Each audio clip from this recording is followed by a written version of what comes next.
BBM kita sudah sejak lama hanya maksimal di 25 hari maksimal, sehingga cadangan nasional kita itu minimal 20-23 hari.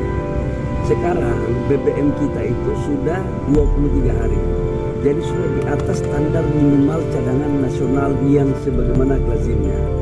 Jadi kita nggak bisa katakanlah teman-teman menganggap harus Pak kita stok 60 hari, mau isi taruh di mana? Kita nggak punya storage. Makanya sekarang arahan Pak Presiden segera kita membangun storage. Jadi bukan kita nggak punya cadangan untuk mengisi minyak, tapi sekarang mau taruh di mana? Inilah kekurangan kita. Tapi tidak usah kita saling menyalahkan siapa-siapa. Ini yang harus kita perbaiki. Dengan cara apa? Membangun storage agar cadangan kita bisa sampai dengan 3 bulan. Betul target. Di mana Pak rencana bangun storage barunya Pak? Kemarin saya sudah jelaskan di teman-teman di media waktu di SDM, kita rencana salah satu alternatif terbaiknya di wilayah Sumatera. Ya, baik, makasih.